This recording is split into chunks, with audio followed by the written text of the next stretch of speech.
Guys, this is the continuance of Act 1, Scene 2. We'll start from the top. Mama. Looking from one to the other and not understanding any of it.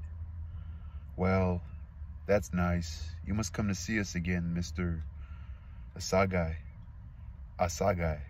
Mama. Yes, do come again. Asagai. Goodbye. He exits. Mama, after him. Lord, that's a pretty thing just went out here. Insinuatingly to her daughter. Yes, I guess I see why we done commenced to get so interested in Africa around here. Missionaries, my Aunt Jenny. She exits. Oh, so the mama's she's what do they say? Oh, she commented she thinks highly of Asagai, who is the young man who's dating Benita, I guess, but he's from Africa, so he has an accent and stuff. Benita, oh mama, that's what she says. So she picks up the Nigerian dress and holds it up to her in front of the mirror again. Also, yeah, Sagai bought her a dress. He brought her a gift. She sets the headdress on haphazardly and then notices her hair again and clutches at it and then replaces the headdress and frowns at herself. Then she starts to unwriggle in front of the mirror as she thinks a Nigerian woman might. Or she starts to imitate a Nigerian woman just looking at herself. Travis enters and stands regarding her. So, Travis, what's the matter, girl? You cracking up? Benita, shut up. She pulls the headdress off and looks at herself in the mirror and clutches at her hair again and squinches her eyes as if trying to imagine something. Then suddenly she gets her raincoat and kerchief and hurriedly prepares for going out. Mama, coming back into the room. She's resting now. Travis, baby, you run next door and ask Miss Johnson to please let me have a little kitchen cleanser.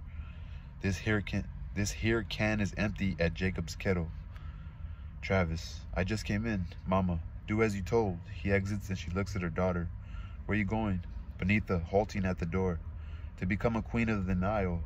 She exits in a breathless blaze of glory because she has a dress on and she feels happy, I guess, because the young man she's interested in, you know, and then her mom says something nice. You could kind of picture Benita being happy.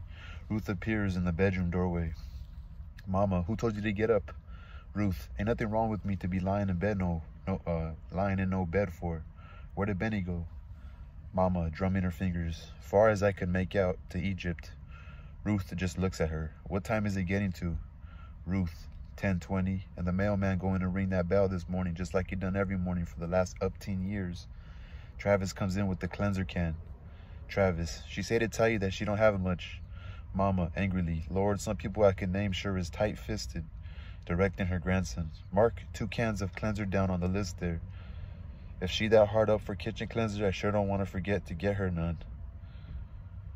If she that mark 2 cans, okay. If she that hard up for kitchen cleanser, I sure don't want to forget to get her none. Oh, she's gonna buy her some. That's cool. Ruth, Lena, maybe the woman is just short on cleanser. Mama, not listening. Much baking powder has she done borrowed from me all these years? She could have done gone into the baking business. The baking business. The bell sounds suddenly and sharply, and all three are stunned. It's the mailman, serious and silent, mid-speech, in spite of all the other conversations and distractions of the morning. This is what they have been waiting for. Even Travis, who looks helplessly from his mother to his grandmother, Ruth is the first to come to life again. Ruth to Travis, get down them steps, boy. Travis snaps to life and flies out to get the mail. Mama, her eyes wide, her hand to her breast. You mean it done really come? Ruth, excited. Oh, Miss Lena. They're kind of showing too much excitement of the money, you know? Like, it's kind of like they haven't even had a conversation about it or something. Mama, collecting herself. Well, I don't know what we all so excited about around here for. We known it was coming for months. Ruth, that's a whole lot different from having it come and being able to hold it in your hands. A piece of paper worth $10,000. Travis bursts back into the room. He holds the envelope high above his head like a little dancer. His face is radiant and he is breathless. He moves to his grandmother with sudden, slow ceremony and puts the envelope into her hands. She accepts it and then merely holds it and looks at it. Come on, open it. Lord have mercy. I wish Walter Lee was here. Okay, so that's all Ruth talking. Travis, open it, Grandmama. Mama staring at it. Now you all be quiet. It's just a check. Ruth, open it. Mama, still staring at it. Now don't act silly. We ain't never been no people to act silly about no money. Ruth, swiftly. We ain't never had none before. Open it. Mama finally makes a good strong tear and pulls out the thin blue slice of paper and inspects it closely. The boy and his mother study it rapidly over Mama's shoulders. Mama, Travis, she is counting off with doubt. Is that the right number of zeros? Travis, yes, son, $10,000. Golly, Grandmama, you rich. Mama, she holds the check away from her, still looking at it. Slowly her face sobers into a mask of unhappiness. $10,000. She hands it to Ruth. Put it away somewhere, Ruth. She does not look at Ruth. Her eyes seem to be seeing something somewhere very far off. $10,000 they give you. $10,000. Travis, to his mother sincerely, what's the matter with Grandmama? Don't she want to be rich? Ruth, distractedly, you go on out and play now, baby. Travis exits. Mama starts wiping dishes absently, humming intently to herself. Ruth turns to her with kind exasperation. You've gone and got yourself upset. Mama, not looking at her. I expect if it wasn't for you all, I would just put that money away or give it to the church or something. Ruth, now what kind of talk is that, Mr. Younger would just be plain mad if he could hear you talking foolish like that. Mama, stopping and staring off. Yes, he sure would. Sighing. We got enough to do with that money, all right. She halts then and turns and looks at her daughter-in-law hard. Ruth avoids her eyes and Mama wipes her hands with finality and starts to speak firmly to Ruth. Where did you go today, girl? Ruth, to the doctor. Mama, impatiently. Now, Ruth, you know better than that. Old Dr. Jones is strange enough in his way, but there ain't nothing about him make somebody slip and call him she, like he done this morning. Ruth, well, that's what happened. My tongue slipped. Mama, you went to see that woman, didn't you? Ruth, defensively giving herself away. What woman you talking about? I'm confused too. Mama, angrily. That woman who? Walter enters in great excitement. Walter, her son, Mama's son, who was Ruth's husband. Walter, did it come? Mama, quietly. Can't you give people a Christian greeting before you start asking about money? Walter to Ruth, did it come? Ruth unfolds the check and lays it quietly before him, watching him intently with thoughts of her own. Walter sits down and grasps it close and counts off the zeros. $10,000. He turns suddenly frantically to his mother and draws some papers out of his breast pocket. Mama, look, old Willie Harris put everything on paper. Mama, son, I think you ought to talk to your wife. I'll go on out and leave you alone if you want. Walter, I can talk to her later. Mama, look. Mama, son. Walter, will somebody please listen to me today? Mama, quietly. I don't allow no yelling in this house, Walter Lee, and you know it. Walter stares at them in frustration and starts to speak several times. And there ain't going to be no investing in no liquor stores, Walter. But, Mama, you ain't even looked at it. Mama, I don't aim to have to speak on that again. A long pause. Walter, you ain't looked at it and you don't aim to have to speak on that again? You ain't even looked at it and you have decided? Crumpling his papers. Well, you tell that to my boy tonight when you put him to sleep on the living room couch. Turning to Mama and speaking directly to her. Yeah, and tell it to my wife, Mama, tomorrow when she has to go out of here to look after somebody else's kids. And tell it to me, Mama, every time we need a new pair of curtains and have to watch you go out and work in somebody's kitchen. Yeah, you tell me then. Walter starts out. Ruth, where you going? Walter, I'm going out. Ruth, where? Walter, just out of this house somewhere. Ruth, getting her coat. I'll come too. Walter, I don't want you to come. Ruth, I got something to talk to you about. Walter, that's too bad. Mama, still quietly. Walter Lee. She waits and he finally turns and looks at her. Sit down. Walter, I'm a grown man, Mama. Mama, ain't nobody said you wasn't grown, but you still in my house in my presence. And as long as you are, you'll talk to your wife civil. Now sit down. Ruth, suddenly. Oh, let him go on out and drink himself to death. He makes me sick to my stomach. She flings her coat against him and exits to the bedroom. Walter, violently flinging the coat after her. And you're mine too, baby. The door slams behind her. That was my biggest mistake. Okay, violently flinging the coat after her. And you turn mine too, baby. The door slams behind her. That was my biggest mistake. I don't know why he says that. Mama, still quietly. Walter, what does the matter with you? Walter, matter with me? Ain't nothing the matter with me. Mama, yes there is. Something eating you up like a crazy man. Something more than me not giving you this money. The past few years I've been watching it happen to you. You get all nervous acting and kind of wild in the eyes. Walter jumps up impatiently at her words. I said, sit there now. I'm talking to you. Walter, Mama, I don't need no nagging at me today. Mama, seem like you're getting to a place where you're always tied up in some kind of knot about something. But if anybody asks you about it, you just yell at them and bust out the house and go out and drink somewheres. Walter Lee, people can't live with that. Ruth's a good, patient girl in her way, but you're getting to be too much. Boy, don't make the mistake of driving that girl away from you. Walter, why? What'd she do for me? Mama, she loves you. Walter, Mama, I'm going out. I want to go off somewhere and be by myself for a while. Mama, I'm sorry about your liquor store, son. It just wasn't the thing for us to do. That's what I want to tell you about. Walter, I gotta go out, Mama. He rises. Mama, it's dangerous, son. Walter, what's dangerous? Mama, when a man goes outside his home to look for peace. Damn, that's a crazy one. It's dangerous, son. Walter, what's dangerous? Mama, when a man goes outside his home to look for peace. Walter, beseechingly. That's why can't there never be no peace in this house then? Mama, you done found it in some other house? Walter, no, there ain't no woman. Why do women always think there's a woman somewhere when a man gets restless, picks up the check? Do you know what this money means to me? Do you know what this money can do for us? Puts it back. Mama, I want so many things. Mama, yes, son. Walter, I want so many things that they are driving me kind of crazy, Mama. Look at me. Mama, I'm looking at you. You a good-looking boy. You got a job, a nice wife, a fine boy, and... Walter, a job? Looks at her. Mama, a job?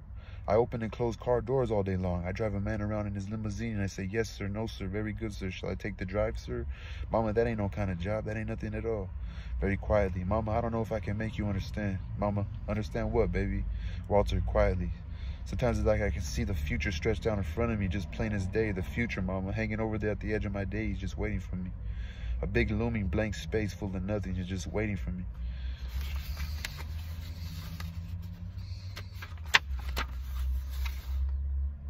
But it don't have to be. Pause and nearly beside her chair. Mama, sometimes when I'm downtown and I pass them cool, quiet-looking restaurants where the white boys are sitting and backing and talking about things, sitting there turning deals worth millions of dollars, sometimes I see guys don't look much older than me. Mama, son, how can we talk so much about money? Walter with immense passion, because it is life, Mama. Mama quietly, oh. Oh, Mama quietly, oh. Very quietly. So now it's life. Money is life. Once upon a time, freedom used to be life. Now it's money. I guess the world really do change. Walter, no, it was always money, Mama. We just didn't know about it, Mama. No, something has changed. She looked at him. You something new, boy. In my time, we was worried about not being lynched and getting to the north if we could, and how to stay alive and still have a pinch of dignity, too. Now here come you and Benita talking about things we ain't never even thought about hardly. Me and your daddy, you ain't satisfied or proud of nothing we done. I mean that you had a home, that we kept you out of trouble till you was grown, that you don't have to ride or work on the back of nobody's streetcar. You my children, but how different we done become. Walter, a long beat. He pats her hand and gets up. You just don't understand, Mama. You just don't understand. Mama, son, do you know your wife is expecting another baby? Walter stands stunned and absorbs what his mother has said. That's what she wanted to talk to you about. Walter sinks down in a chair. This ain't for me to be telling, but you ought to know. She waits. I think Ruth is thinking about getting rid of that child. Walter, slowly understanding. No, Ruth wouldn't do that.